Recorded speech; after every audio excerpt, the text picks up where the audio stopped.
Hi everyone, good Thursday afternoon and welcome to the Rhode Island State House of GoLocal News editor Kate Nagel. Thanks for joining us. We are pleased to welcome in Director of Administration Michael DiBiase. Thank you for joining us here at the State House today. Good to be here, Kate. Where it's all happening. Obviously, let's start with the budget and where things currently stand. Let's talk a little bit about sports betting, sort of broad brushstrokes. Now, approved last year for FY19, and the numbers that we're seeing aren't making the mark as to where they were before. We saw actually a very tough month with the Super Bowl, with what the state saw. Why aren't the numbers meeting the expectations in your estimation? Well, I think first of all, it's not a straight line, so they're volatile over the course of the year. March is a big month because of March Madness. We didn't have, this is kind of uncharted water for us in terms of there's not a lot of experience in other states, so the assumptions were not based on a lot of data, but we remain optimistic that we'll increase revenues over time because it does go up and down over the course of the year. So with that being for FY19, in the process of crafting the FY20 budget, was that tweaked a little bit, seeing what this year was bringing in when you were looking at FY20? Yeah, we did. I don't remember exactly the numbers, but we also expect to now have the mobile online betting that will help grow the numbers as well. Is that carved out? Is there a separate line for mobile betting when you're putting together that budget? I don't think so. Okay. I think it's all under that one sports betting line. So we're taking the experience from this year, putting it towards FY20. That's correct. And seeing what happens moving Yes. forward.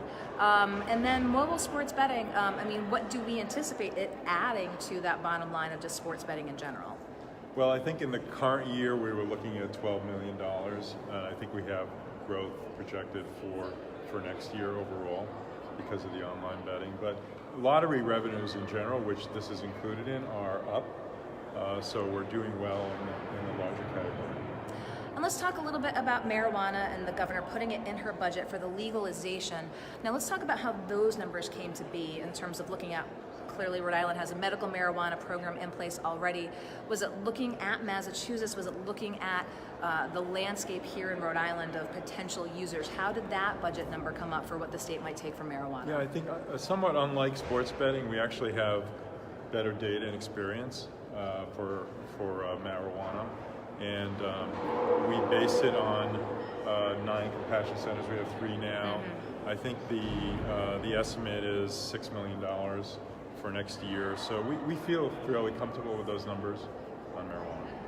And let's talk a little bit heading into May. We are here beginning of April at the May Estimating Conference. Do we have any sense of how things are looking as we're heading into May? Well, we're a bit behind right now in terms of the revenues, but the key months are March and April. I remain cautiously optimistic that we'll pick up some ground and be either close to or exceed the estimates that we started with. So let's talk about a couple things that have been on your plate. You were here testifying just this week, injured on duty legislation that, as a director of administration, you wanted to share your views on.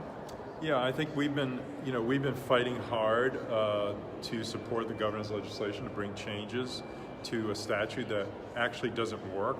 It creates the wrong incentives and causes a situation where we have many more people on injured on duty. The average is that they've been out for 4 years, which this is supposed to be a temporary program. So we are urging the legislature to make these changes. We're also sitting down with the union to see if we can work out some of these differences as well. So is there middle ground then potentially from what this legislation is introduced? So you said sitting down with the unions. Well, I'm sure they've got their vantage point as well. Yeah, is there room for compromise? They have a different point of view, but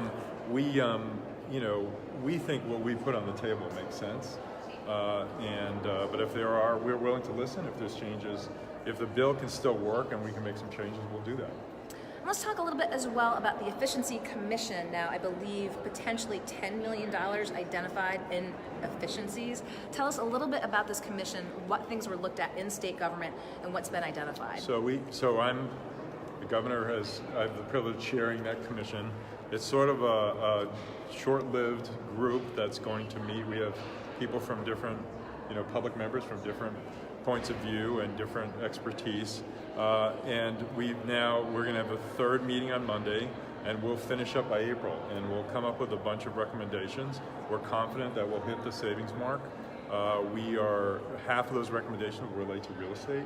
Okay. The other half will be about program consolidation and efficiencies that we can make in government. It's not only about saving money this year, it's also trying to set us up for success.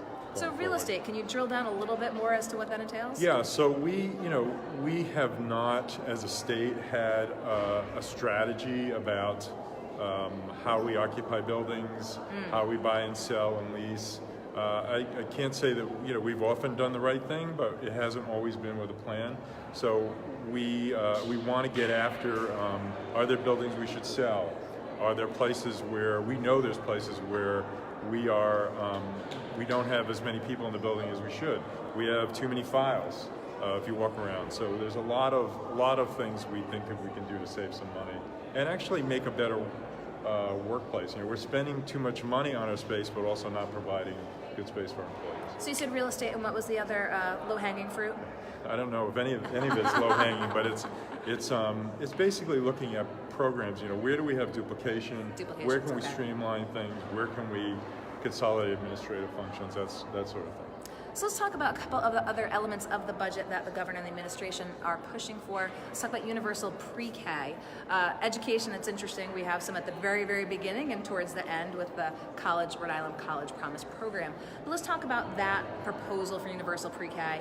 Obviously, the budgetary line item associated with it, but what you hear from members of the General Assembly in terms of their appetite for this expansion. Well, I think that, first of all, the governor is extremely passionate about pre-K for good reason. That sort of a start, that early education start for young people is so critical, and particularly disadvantaged children, that they can get a good start before kindergarten, which the governor also championed full day K. I do think that revenues are tight, and we're going to have to fight for that. But I think there's a lot of broad support for pre-K. The General Assembly has supported it in the past, and it's simply expanding what we already have. And let's go to the other end of the spectrum in education, increasing the Rhode Island College Promise program to Rhode Island College. Now, there have been a number of hearings about the efficacy of the program to date at CCRI, whether or not it's successful in its implementation, and is there an appetite to see that expansion to Rhode Island College? I think the governor's plan was always, as you know, the original plan was all three schools.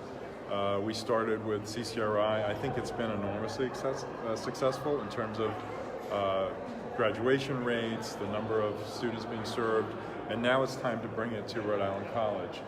We think it's very cost effective in terms of the amount of investment, and we think it will yield great results in Rhode Island College. Do you expect to see maybe better numbers from CCRI? I mean, the reports from the first year is less than 50% of the students qualify for the next year for that Rhode Island Promise program. Do you think there's more of an appetite on the pre-K side of things to get students prepared in that pipeline, so when they do head to college, they're not facing those challenges and difficulties of continuing post their K-12 education and having a really tough time when they get to CCRI? Well, it's the whole system, right? It's K through 12, but I think when we get to CCRI, what the governor's talked about is that the economics are what holds a lot of these students back, and they're going to work or they have to worry about money. So if we can make things easier, and it's not a lot of money in the scheme of things at CCRI, and even at Rhode Island College, we're not talking about a lot of money, to make it possible for students to get higher education, which is the key to success nowadays. Really so is. While we have you here, and obviously as House Finance and other committees have been listening as well to the budget, what would you lobby for with the General Assembly as they're going to be coming out with their version of the budget, and not to the far distant future? Obviously, they've got their ideas, some differences between what the governor put forth. What have you seen potentially as maybe some areas of a contention, and what would you like to push for? Well, the governor, this is the fifth budget I've done, and I've been involved in as the governor's representative.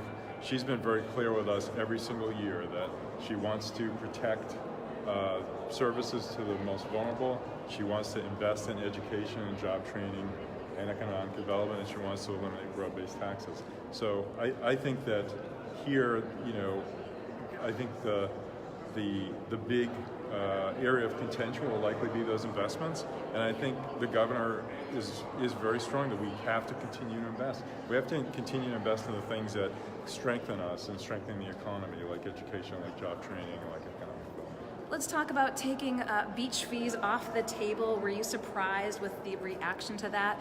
And also the call maybe among some in the community as to could that ever be earmarked? I think there was concern that if there were beach fees, they wouldn't necessarily go towards the beach, and now we've seen this pull back.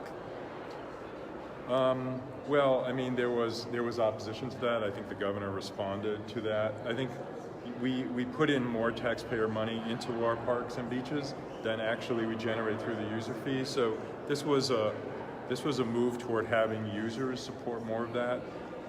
You know, we as a state, love our parks and beaches. We don't want to pay high fees to get in. We understand that, but then we have difficulty maintaining them. So this was a way to add some revenues, but the governor certainly responded and understood that people didn't want to pay more, and we have to find a way to do both. We have to find a way to keep it accessible and also take care of our parks and beaches. Well, Director DiBiase, I appreciate your taking the time Thank to you come so on live much. here at the State House. And we're going to be back on GoLocal Live tomorrow in studio at noon, so be sure to catch us then. And of course, check us on golocalprov.com and over Facebook throughout the evening. I'm GoLocal News Editor Kate Eagle. Thank you, Kate. Thanks.